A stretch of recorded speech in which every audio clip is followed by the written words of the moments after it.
বারবার আসে না। কীরকম তোমাদেরকে বলে দিই, আমি এখন আছি মিশরের নীল নদের ওপরে। দেখো, নীল নদের ওপরে রয়েছি, নাইল রিভারের ওপরে রয়েছি, আর আমি জার্নি করছি নাইল ক্রুজে। তাও আবার এই নীল নদের ওপরে সব থেকে সুন্দর লাক্সারিয়াস ক্রুজে আমি এখন রয়েছি। দেখো, বলতে পারো এটা একটা স্বপ্ন, জানি না স্বপ্ন দেখছি কিনা। আর মাথার ওপর দিয়ে ইথিয়াড প্লেন যাচ্ছে, খুবই সুন্দর, খুবই সুন্দর, খুবই সুন্দর ভিউ। দেখো রাত্রিবেলা, আর ভিতরে অনুষ্ঠান হচ্ছে, সবাই খাওয়া দাওয়া সব কিছু করছে, সব ড্রিঙ্ক খাচ্ছে, কেউ কেউ ধরে নাও খাওয়া দাওয়া খাচ্ছে। তো এখানে অ্যাকচুয়ালি লোকজন আসে না বেশি, এখানে অ্যালাউ নেই অত, সবাই ভিতরে বসে আছে। দেখো, টাকা দিয়ে ক্রুজে চড়বে, থোড়িটা এখানে বসবে, তারা খাওয়া দাওয়া করবে সব কিছু। তো আমরা কি বলতো, খাওয়া দাওয়া প্রচুর খেতে পারবো।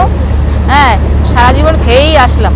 এই যে ভিউটা মিশরের নীল নদের ওপরে, নাইল রিভারের ওপরে, মানে নীল নদের ওপরে যে রাইড করছি, এই দিনটা তো আর বারবার আসবে না, না?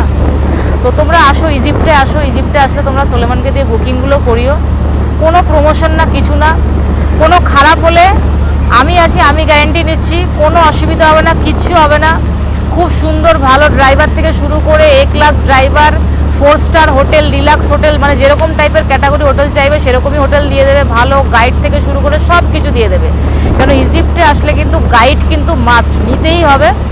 আর যদি গাইড না নাও তাহলে হয়ে গেল একদম, যত ইজিপশিয়ান পাউন্ড নিয়ে আসবে সব শেষ, বা ডলার যত নিয়ে আসবে সব শেষ হয়ে যাবে গাইডের পিছনে দিতে দিতে।